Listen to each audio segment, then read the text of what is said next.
Ya, baik. Selamat malam semua Bapak Ibu yang dikasihi oleh Tuhan. Ya, malam ini saya mau menyampaikan tentang Natal ya, nuansanya Natal. Ini pertemuan terakhir ya di tahun ini 2024. Nah, saya ingin menyampaikan kepada kita semua renungan firman Tuhan terkait Natal ya. Kita akan melihat di dalam kitab Injil Lukas pasal 2 ayat yang ke-15 Bapak Ibu. Ya, Lukas pasal 2 ayat yang ke-15 saya beri judul malam ini, marilah kita pergi ke Betlehem. Ya, marilah kita pergi ke Betlehem. Oke, mari kita lihat Lukas 2 ayat yang ke-15. Setelah malaikat-malaikat itu meninggalkan mereka dan kembali ke surga, gembala-gembala itu berkata seorang kepada yang lain, marilah kita pergi ke Betlehem untuk melihat apa yang terjadi di sana seperti yang diberitahukan Tuhan kepada kita. Jadi ke Betlehem untuk apa? Untuk melihat apa yang terjadi di sana seperti yang dikatakan oleh para malaikat itu. Nah, Bapak Ibu, kita sudah tidak asing ya dengan gambar ini atau alat-alat teknologi yang malam hari ini juga kita pakai untuk Zoom. Ya, ada yang pakai tablet, lalu ada yang pakai smartphone, Android, ya, ada yang pakai laptop, Bapak Ibu Saudara. Nah, terus secara positif juga kita bersyukur ditolong sekali ya dengan alat-alat yang ada di dekat kita, yang ada di tangan kita ini. Ya, kalau ibu-ibu biasanya belanja online, ya, lalu kita juga bisa transaksi perbankan melalui alat-alat ini, ya, benar Bapak Ibu. Lalu kalau ada info, ya, cepat, ya. Sebelum Pak Syarif infokan anak hilang tadi yang kemarin itu dekat sini, daerah Medoan ya. Anak umur berapa? 12 atau 13, laki-laki, sepedaan, itu semalam nggak pulang Bapak Ibu. Orang tuanya bingung, masuk SS juga ya. Nah, itu ternyata diketemukan oleh Satpol PP ya, ada di JMP, Jembatan Merah. Jadi naik sepedanya jauh sekali, lalu sepertinya nggak bisa pulang. Ya, kemudian melalui alat-alat ini dengan info yang sangat cepat sehingga bisa ditemukan dan dibawa pulang. Nah, ini dari segi positif sangat menolong kita. Tapi ada juga yang secara negatif ya, Bapak Ibu, harus berhati-hati juga sebab di sana juga banyak apa yang kita dengar itu ya, penipuan atau tiba-tiba saldo kita terkuras habis dan lain sebagainya ya, jadi harus hati-hati. Nah, kemudian ada satu kata viral. Nah, ini yang kita sering dengar sampai hari ini. Nah, ternyata kalau kita lihat di Google ya atau AI, kita mencari kata viral itu ternyata dari kata virus ini loh ya Bapak Ibu, dari kata virus. Ya, kita ingat virus corona kemarin itu ya. Nah, terjadi di satu kota, kemudian menyebar di kota-kota yang lain dalam waktu cepat dan penyebarannya luas bahkan sampai ke Indonesia, sampai di kota Surabaya dan kota-kota yang lain. Ya, saya ingat anak saya di Cina pulang, Bapak Ibu, ya, kurang 1 semester sebenarnya. Lalu disuruh pulang karena virusnya sudah menyebar, kemudian lanjutkan online, ujian sidangnya juga online waktu itu. Nah, saya ingat Bapak Ibu. Nah, jadi viral itu artinya menyebar luas dan cepat seperti virus ya. Ya, menyebar luas dan cepat seperti virus. Nah, apa yang disebar ya info, berita Bapak Ibu Saudara. Nah, setelah itu mungkin seminggu atau 2 minggu sudah tidak terdengar lagi beritanya. Ya, bahkan virus corona pun juga sudah enggak terlihat lagi. Ada yang mengatakan sudah biarlah minggat selama-lamanya, katanya begitu. Nah, itu kata dari viral.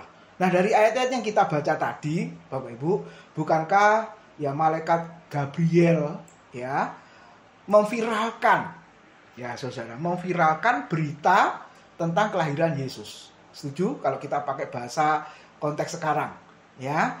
Ayat yang ke-10 Lukas sampai dengan ayat yang ke-12 mengatakan jangan takut, sebab sesungguhnya aku memberitakan kesukaan besar untuk seluruh bangsa. Jangan takut. Nah, saudara, sebelum ini juga muncul perkataan jangan takut malaikat Gabriel kepada ini ya, Zakaria. papanya dari Yohanes Pembaptis. Saya baca Lukas 1 ayat 13. Tetapi malaikat itu berkata kepadanya, jangan takut hai Zakaria, sebab doamu telah dikabulkan dan Elisabet istrimu akan melahirkan seorang anak laki-laki bagimu dan haruslah engkau menamai dia Yohanes. Lalu muncul lagi yang kedua kepada Ibu Maria. Lukas 1 ayat 30 ya, kata malaikat itu kepadanya, jangan takut hai Maria, sebab engkau beroleh kasih karunia di hadapan Allah. Lalu yang ketiga kepada para gembala dikatakan oleh malaikat, jangan takut. Nah, saudara-saudara, kalau kita melihat di sepanjang Alkitab, ya ada penafsir ya, atau penulis buku yang mengatakan dua kata jangan takut itu muncul 365 kali. Ya, saudara. Nah, artinya apa? Setiap hari sebenarnya pesan firman Tuhan kepada kita mengatakan, memerintahkan jangan takut juga. Ya, oke, kenapa tidak boleh takut? Karena di situ dikatakan sesungguhnya aku memberitakan kesukaan besar. Nah, kesukaan besar apa? Nanti kita akan lihat, saudara, ayat 11 dan 12 dan konteksnya kalau kita lihat, saudara, atau lebih tepat jangkauannya itu seluruh bangsa. Nah, ini kan viral. Kalau istilah sekarang ya, saudara, dari abad pertama diberitakan sampai hari ini tetap ada. Kalau virus tadi sudah lenyap, kalau berita yang viral kemudian seminggu, paling lama 2 minggu sudah hilang Bapak Ibu. Tapi berita tentang kelahiran Yesus dari abad pertama sampai hari ini, bahkan sampai yang akan datang, tidak pernah sirna berita tentang kelahiran Yesus. Apakah itu? Coba kita lihat ayat berikutnya 11 dan 12. Dikatakan, hari ini telah lahir bagimu juru selamat, yaitu Kristus Tuhan di kota Daud. Hari ini telah lahir bagimu juru selamat, yaitu Kristus Tuhan di kota Daud. Nah, ini dari abad pertama diberitakan sampai hari ini bahwa Yesus Kristus itu adalah Tuhan dan juru selamat. Ayat 12, dan inilah tandanya bagimu, kamu akan menjumpai seorang bayi dibungkus dengan lampin dan terbaring di dalam palungan. Jadi sekali lagi berita ini viral sampai hari ini, bahkan sampai yang akan datang pun, saudara, terus ada.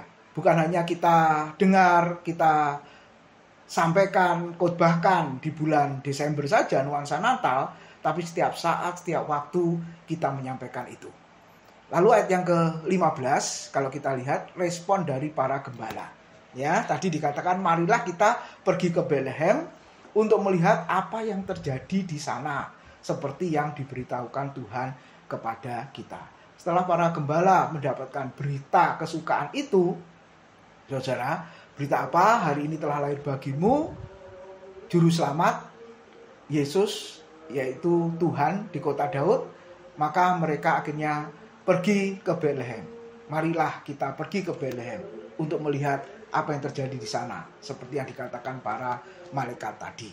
Nah, pertanyaan malam ini, bagaimana respon saya dan saudara? Ya, terus memviralkan, terus memberitakan, terus menyampaikan apa berita kesukaan atau Injil itu, saudara, atau kita diam, atau kita takut. Jadi berita kesukaannya apa, saudara? Ini ya ayat Yohanes 1 ayat 1 dan ayat 14 itu kuncinya. Ketika kita bicara Natal, saudara, merenungkan kisah Natal sebenarnya apa? Peristiwa yang luar biasa, yaitu firman menjadi manusia. Firman menjadi daging ya. Hari Minggu kemarin sudah disampaikan di perayaan Natal gereja kita, Bapak Ibu Saudara, firman menjadi manusia. Bagaimana mungkin? Nah, pertanyaan seringkali muncul begitu. Ya mungkin. Kenapa? Karena firman itu kan Tuhan, firman itu kan Allah yang Maha Kuasa. Nah, jadi kalau untuk menjadi manusia ya mungkin. Tapi kalau sebaliknya, manusia jadi Allah, jadi Tuhan, itu ya nggak mungkin. Ya, saudara. Nah, akhirnya isu di luaran sana, Yesus itu manusia yang dijadikan Tuhan. Enggak, Bapak Ibu ya. Bukan manusia yang dijadikan Tuhan. Ya, manusia jadi Tuhan kan nggak mungkin. Tapi sebaliknya, Allah yang jadi manusia itu mungkin. Allah yang Maha Kuasa, ya mau jadi manusia, ya manusia yang terbatas ya, saudara, ya itu bisa. Yang tidak terbatas menjadi terbatas. Nah, itu berita kesukaan. Jadi Yesus sendiri yang adalah Allah menjadi manusia dan diam di antara kita, dan kita telah melihat kemuliaannya. Nah, ini berita yang terus kita viralkan ya, saudara.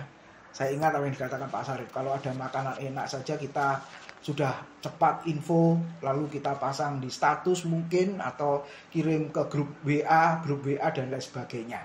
Nah, kalau urusan yang jasmani saja, yang fana saja, kita bisa memviralkan, apalagi urusan kekekalan, Bapak Ibu, firman yang menjadi manusia, Allah yang turun menjadi manusia ke dalam dunia, dan itu membawa keselamatan, ya kenapa kita tidak memviralkan. Nah, seperti para gembala tadi, saudara, akhirnya mereka memberitahukan, ya, memviralkan. Nah, ke Bethlehem dikatakan tadi untuk melihat apa yang terjadi di sana. Apakah itu? Yang pertama yang saudara dan saya kita renungkan, ternyata Bethlehem itu dikatakan apa, saudara? Tempat, ya, nubuat kelahiran Mesias. Ya, ini sudah dikatakan oleh Nabi Mika di pasal 5 ayat 1 ya, Bapak Ibu. Jadi Bethlehem itu tempat, ya, nubuat kelahiran Yesus. Dengan kata lain, nanti Yesus lahir di kota Bethlehem. Nah, coba kita lihat Mika 5 ayat 1. Tetapi engkau, hai Bethlehem Efrata, hai yang terkecil di antara kaum-kaum Yehuda, daripadamu akan bangkit bagiku seorang yang akan memerintah Israel, yang permulaannya sudah sejak purbakala, sejak dahulu kala. Perhatikan, nama tempatnya disebut ya, saudara. Bukan kota-kota yang lain, tempat-tempat yang lain, tapi benar-benar disebut Bethlehem. Ya. Yang terkecil dikatakan, dan lihatlah yang terkecil itu akan bangkit seorang yang akan memerintah Israel. Dan dikatakan yang permulaannya sudah sejak purbakala, sejak dahulu kala. Oke, lalu kita lihat penggenapannya. Nah, di Matius pasal 2, kalau Bapak Ibu perhatikan di situ kisah tentang kelahiran Yesus. Nah, coba kita lihat ayat 3 sampai 5. Ayat 6 ya, Saudara. Ketika Raja Herodes mendengar hal itu, yaitu apa, ayat 1 dan 2, yaitu berita tentang kelahiran Yesus, maka dikatakan apa? Terkejutlah ia beserta seluruh Yerusalem. Kemudian apa yang dilakukannya? Raja Herodes mengumpulkan semua imam kepala dan ahli Taurat bangsa Yahudi, lalu dimintai keterangan dari mereka di mana Mesias dilahirkan. Kemudian semua imam dan ahli Taurat menjawab, di Bethlehem, tanah Yudea, karena demikianlah ada tertulis dalam kitab Nabi. Coba saudara, ini luar biasa ya. Imam-imam dan ahli Taurat tahu ya Yesus dinubuatkan, kelahirannya dinubuatkan di kota Bethlehem ya, karena mereka adalah ahli Taurat ya, mengerti kitab Perjanjian Lama khususnya, apalagi kitab para nabi, Bapak Ibu Saudara, maka mereka menjawab di Bethlehem di tanah Yehuda. Mika memberitahu sekitar 750 tahun sebelum Yesus itu lahir. Ya, dan kita lihat saudara, kedua kelompok ini tahu bahwa di Bethlehem di tanah Yudea seperti yang dikatakan oleh kitab Nabi Mika. Lalu ayat 6 ya dikutip lagi Bapak Ibu, Mika pasal 5 ayat 1, dan kau Bethlehem tanah Yehuda, engkau sekali-kali bukanlah yang terkecil di antara mereka yang memerintah Yehuda, karena daripadamu lah akan bangkit seorang pemimpin yang akan menggembalakan umatku Israel. Nah, Bapak Ibu, kita melihat sebenarnya ahli Taurat dan imam-imam ini berbahagia sebenarnya. Kenapa saya sebut berbahagia dan harusnya bersukacita? Karena apa yang dinubuatkan Perjanjian Lama, ya Nabi Mika khususnya, dia tahu dan itu digenapi. Ya, saudara, dia paling tahu di antara semua tentang nubuatan Yesus itu. Tapi pertanyaannya, ketika mereka tahu tempat nubuat Yesus dan penggenapannya, tapi pertanyaannya adalah mereka tidak mau datang kepada Yesus. Betul ya, Bapak Ibu? Mereka tidak mau datang kepada Yesus. Bahkan klimaksnya ya, kedua kelompok ini dengan kelompok-kelompok partai yang lain, Saduki ya dan lain sebagainya, justru memperberat beban Yesus ya saudara, untuk akhirnya Yesus divonis dengan hukuman mati. Nah, mereka setuju. Ya, para rohaniwan yang sudah terkontaminasi dengan politik ya, saudara. Akhirnya seperti itu. Seharusnya mereka bela Yesus sebenarnya. Ya, tapi Alkitab menjelaskan kepada kita kenyataannya tidak. Jadi dengan kata lain mereka tahu nubuatan tentang Yesus, mereka tahu penggenapan juga, tapi tidak datang kepada Yesus. Ya, ini kan sangat disayangkan ya, ironis kalau mau pakai bahasa sekarang. Nah, jangan sampai kita Bapak Ibu orang Kristen tahu Alkitab ya, bahkan tahu tokoh-tokoh Alkitab, bahkan tahu tentang Yesus, ya tapi sebenarnya kita tidak datang kepadanya. Sungguh-sungguh mengalami dia, saudara. Makanya ada buku The Good and Beautiful God, ya. Bukan sekedar tahu kebaikan dan keindahan Tuhan, tapi kita mengalami, ya saudara, kebaikan dan keindahan Tuhan. Nah, coba kita lihat. Bethlehem tadi dikatakan kota yang terkecil. Walaupun disebut terkecil, kita bersyukur apa? Muncul pemimpin di situ. Nah, jadi ini menunjukkan apa? Hal yang kecil, mungkin dunia melihat hal yang remeh, yang tidak diperhitungkan atau dilihat dengan mata sebelah, ya, Bapak Ibu Saudara, tapi sesungguhnya di situ akan muncul dikatakan pemimpin, penguasa atau Mesias. Ya, mungkin kita juga dianggap kecil, dilihat sebelah mata oleh orang lain katakanlah. Ya, atau komunitas kita mungkin kecil, gereja kita kecil, tapi sesungguhnya kalau ada Kristus di sana, sebenarnya itu satu hal yang luar biasa. Bahkan viral ya tempat itu, saudara. Lalu yang kedua, Bethlehem itu kota yang subur.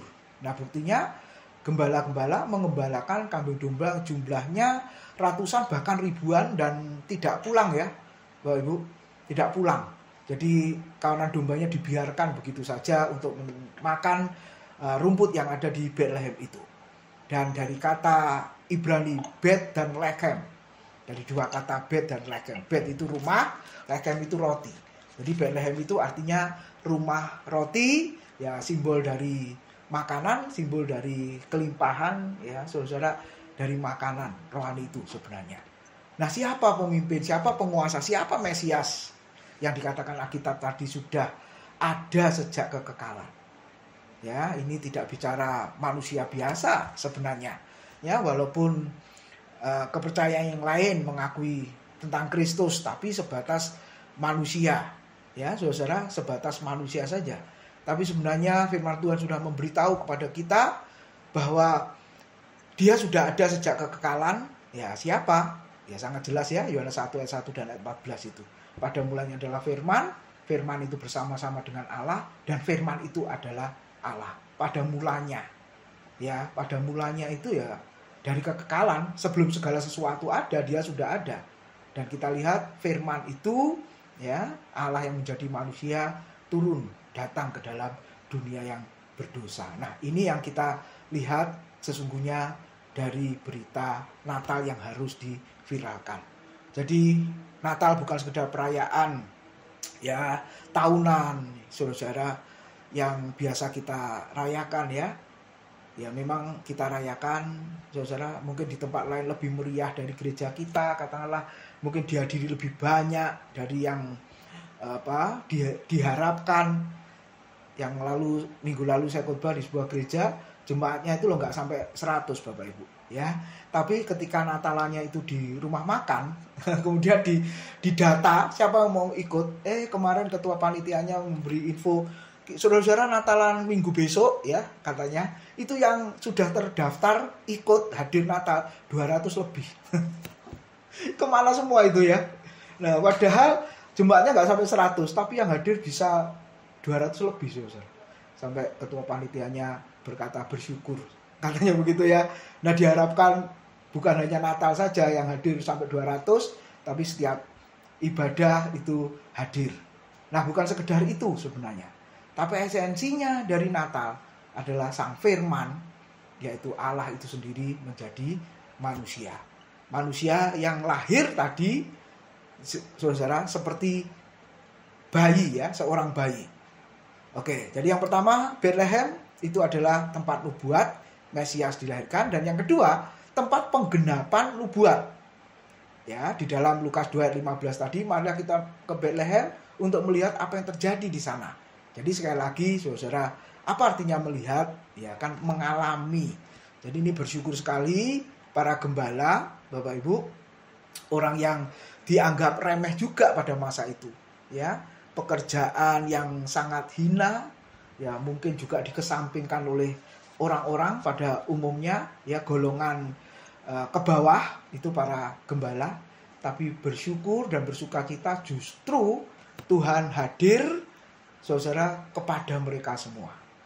Makanya kita boleh melihat di dalam bagian ini ya, saudara, ya kadang-kadang memang ya dunia meremehkan, ya itu memang iyalah, saudara ya.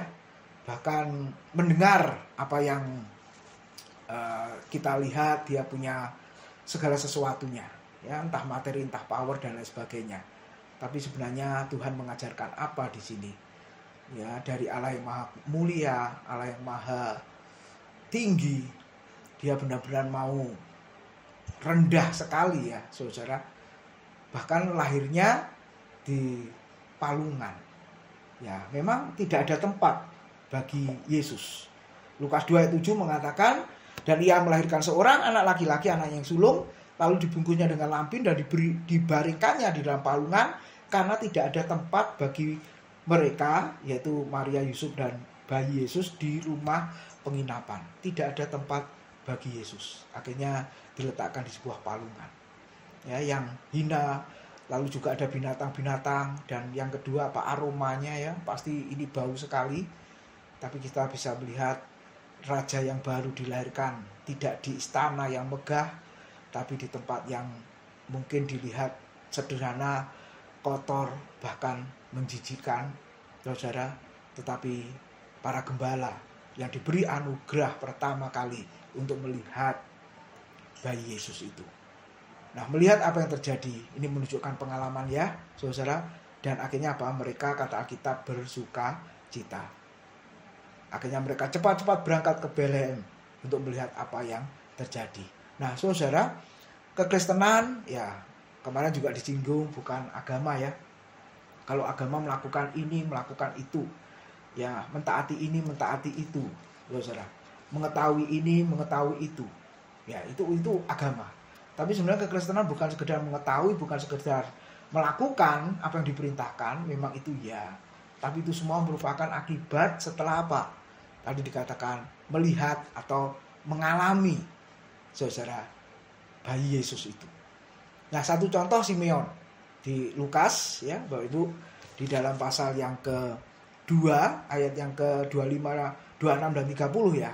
Saya baca, Simeon dikatakan adalah di Yerusalem seorang yang bernama Simeon. Ia seorang yang benar dan saleh, yang menantikan penghiburan bagi Israel. Roh Kudus ada di atasnya, dan kepadanya telah dinyatakan oleh Roh Kudus bahwa ia tidak akan mati sebelum ia melihat Mesias, yaitu dia yang diurapi Tuhan. Perhatikan, sebelum ia melihat Mesias, yaitu dia yang diurapi Tuhan. Ayat 30, sebab mataku telah melihat atau mengalami keselamatan yang daripadamu. Simeon bukan hanya melihat ya bayi Yesus, saudara, tapi dia mengangkat, menggendong bayi Yesus itu ya, seperti yang ada di gambar ini. Orang tua kerinduannya apa, saudara? Ya, mungkin juga ada di antara kita, sebelum aku mati begini. Anak, menantu, cucu begini. Usaha, pekerjaan begini. Betul ya, saudara? Baik, punya kerinduan yang begitu. Tapi coba, Simeon ini luar biasa. Penafsir mengatakan ya sekitar berumur 112-an tahun. Ya, Bapak Ibu, seorang rabi ya, 7 rabi Yahudi ya, dia salah satunya. Tidak sembarangan saudara diangkat jadi rabi atau guru besar ya, kalau sekarang profesor. Ya, minta ampun sulitnya kalau di dalam jabatan fungsional kita sebagai dosen itu ya, untuk masuk tahapan jabatan akademik yang paling tinggi yaitu profesor itu, wah susahnya minta ampun saudara. Gitu ya, sulitnya minta ampun. Nah, kita lihat Simeon itu salah satunya. Dan kerinduannya apa sebelum dia mati? Melihat Mesias. Saudara. Ya, kalau ada yang belum diselamatkan sebelum mati, aku mau diselamatkan. Kalau ada saudara-saudara yang belum diselamatkan, mengenal Kristus, percaya kepada Yesus, biarlah di momen Natal ini kita juga berkata di hadapan Tuhan, Tuhan sebelum aku mati, saudaraku, keluargaku, ya kerabatku, siapapun yang belum mengenal Engkau, mereka boleh mengenal Engkau. Kenapa? Karena aku sendiri telah melihat atau mengalami keselamatan itu. Jadi kalau kita sudah melihat atau mengalami keselamatan itu, barulah punya kerinduan yang begini Bapak Ibu. Ya, kalau kita belum mengalami ya keselamatan itu, ya mungkin akan sulit untuk kita punya kerinduan. Biarlah sebelum mati banyak orang yang mengenal Kristus. Nah, lalu yang ketiga, kenapa ke Bethlehem tadi ya? Karena di Bethlehem ternyata ada bayi Yesus di palungan. Ya. Coba kita ulang, Saudara, di dalam ayat yang ke-12. Dan inilah tandanya bagimu, kamu akan menjumpai seorang bayi yang dibungkus dengan lampin dan terbaring di dalam palungan. Saudara, malaikat tadi mengatakan, kalau engkau ke Bethlehem, kamu akan menjumpai, ya para gembala akan menjumpai seorang bayi yang dibungkus dengan lampin dan terbaring di dalam palungan. Dan kita melihat apa yang dikatakan malaikat itu benar, tidak berbohong ya saudara. Ternyata ketika para gembala sampai ke sana, benar-benar mereka melihat bayi Yesus yang ada di palungan. Nah, sekali lagi ini menunjukkan paradoks ya saudara. Allah yang maha kuasa menjadi lemah. Ya, bayi ini kan lemah toh Bapak Ibu Saudara, rawan dengan ya sakit penyakit kalau tidak dijaga dengan baik. Kalau makanannya tidak diperhatikan dengan baik, ya bisa sakit perut, buang air besar dan lain sebagainya. Kita semua pernah jadi anak kecil, kita pernah punya anak kecil ya, punya cucu, saudara-saudara, seperti itu sangat rentan sekali. Dan kita melihat dari peristiwa Natal ini, Allah yang maha kuasa, firman yang berkuasa, firman yang mencipta, kata kitab, mau menjadi lemah, tidak berdaya seperti seorang bayi.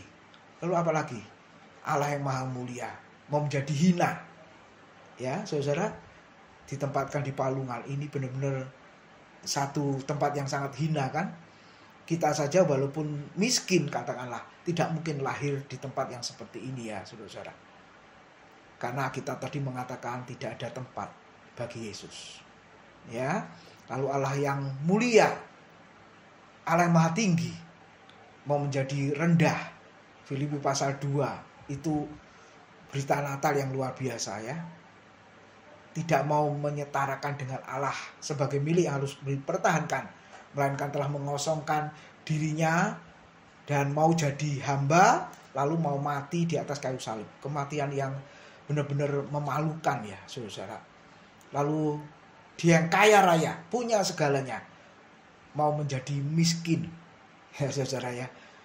Di dalam 2 Korintus itu sangat jelas. Supaya apa? Kita semua yang miskin bisa jadi kaya. Sekali lagi bukan bicara materi, ya, kaya dalam iman, kaya dalam hikmat, pengetahuan dan lain sebagainya.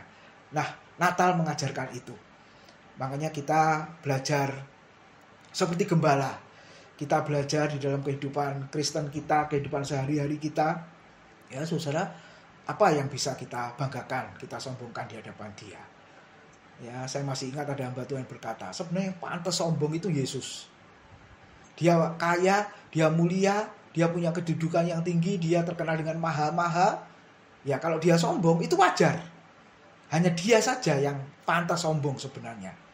Tapi Alkitab memberitahu pada kita justru dia tidak lakukan semuanya itu. Tapi sebaliknya manusia yang tidak boleh dan tidak layak sombong, ya justru sombong ya saudara. Karena keuangannya, karena jabatannya, karena statusnya dan lain sebagainya. Nah, jadi Natal mengajarkan apa di sini? Kerendahan hati yang benar-benar serendah-rendahnya.